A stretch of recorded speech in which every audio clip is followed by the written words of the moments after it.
run round. Run round. Oh. If it's not working, it'll take us a Fingers little crossed. while to find out until it starts streaming on your live, laptop. So. Hi guys, welcome back to Naked Security Live. I'm Harry, joined by Duck as always. Hello folks. It's Friday, so that means another live stream. And, Data Privacy Day, as we all know, or hopefully all know, was last Tuesday, which already seems like a lifetime ago, even though it was only 3 days ago. Yes, 3 days, how quickly we forget sometimes. Yes. So what we thought we'd do for this Facebook Live is you recently wrote an article on Tuesday or Monday night, if I'm mistaken. Published on Tuesday. I forgot it was Data Privacy Day on Tuesday. I was doing a radio interview in Singapore and I said, tomorrow's day. Oh no, it's already today. How time flies when you're having fun. There we go. So we're going to go through the article which you wrote, which was 5 tips for better data privacy, basically, and how to stay safer online. Yes. So we're going to go through each one, and we're going to start with the most obvious, most repeated one, but most important, picking proper passwords. Yes, it may sound like we're telling you this again, and in a way we are.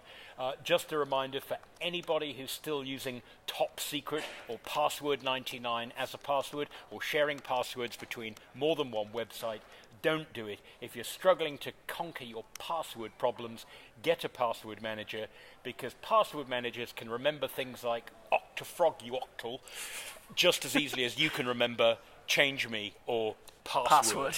Yeah. And the other thing is, I know it's an inconvenience. I know some people don't like it because they say, it takes me 30 seconds extra in the morning.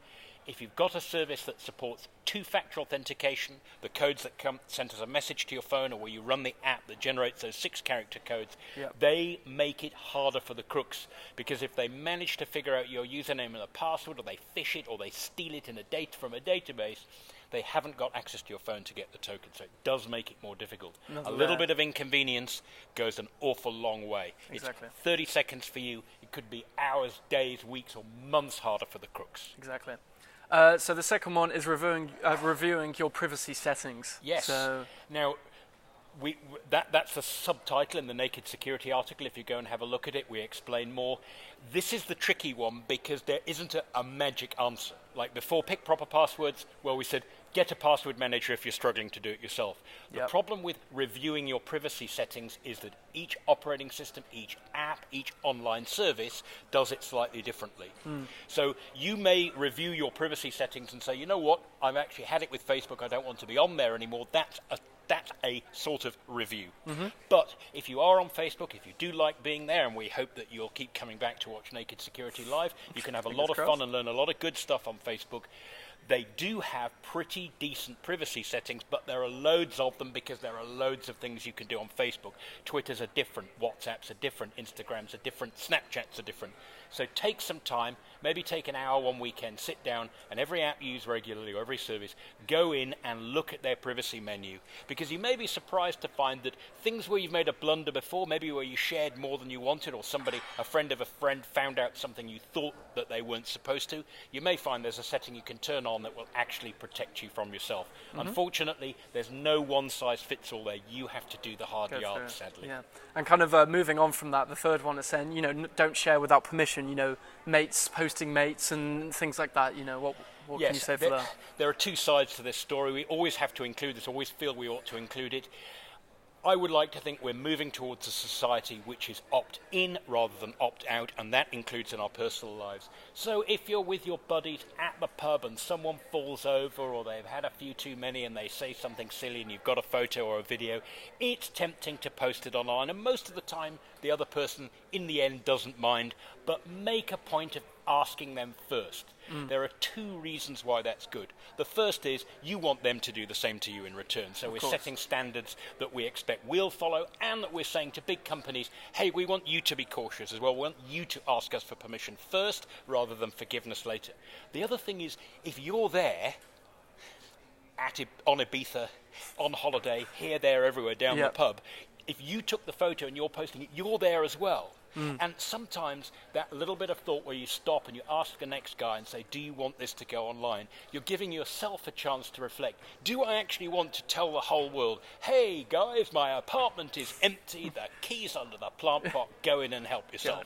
So be aware before you share. It's really important, and it helps your buddies, it helps society, but most of all, it helps you. Exactly. And moving on from personal data for work data as well and things like that, taking extra care with work and at work data. We sort of took that point 3, ask for permission before you share, and doubled it up and said, and be even more cautious when you're at work. Now, if you post a picture of your buddy falling over at the pub and everyone has a laugh and they get a bit cross and then they say to you, I wish you hadn't done that, well, you can grovel a bit, you can apologise, you'll probably all move on. Exactly. Yeah. If you make a similar sort of mistake, you post the wrong thing at work, then the consequences can be way more severe. Definitely. You know, rather than just you facing a little bit of a dressing down, your company could be facing an enormous fine, say under data breach regulations. You could make the company look bad and affect the stock price.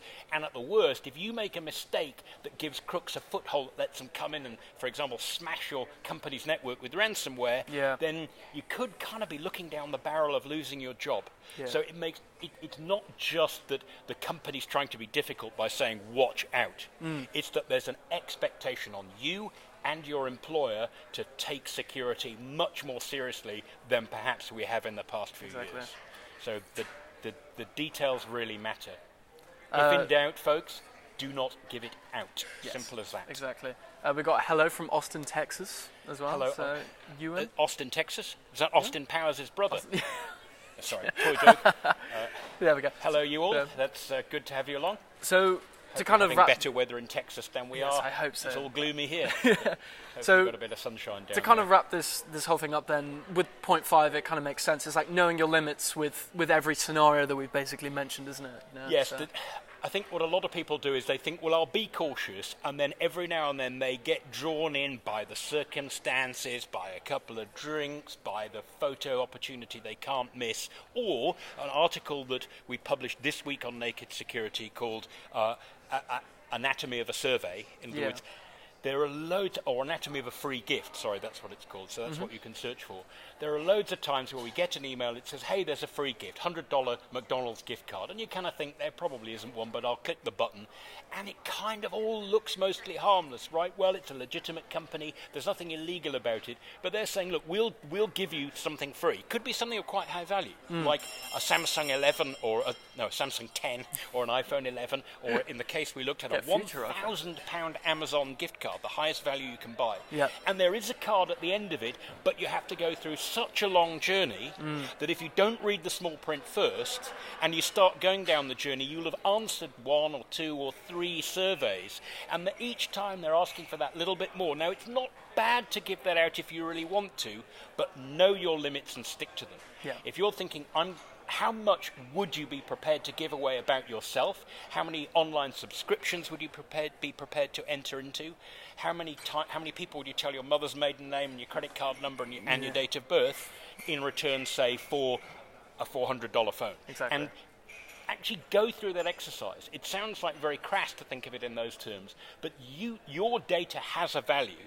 And you need to decide what that value is, and then just don't go beyond it. If you're being sucked beyond it, then the chances are that it has even more value than that to the people who are collecting it. So again, if in doubt, don't give it out. Know your limits. Stick to them. There we go. Right, well, thank you very much for joining the live stream, and if you have any questions that we haven't answered, please leave them, and we will answer any them. ideas of your own, any tips of your own? Yes, let us know. Let us know your own tips. Share them with everybody else. Exactly. Until next time, stay secure. Thanks, guys.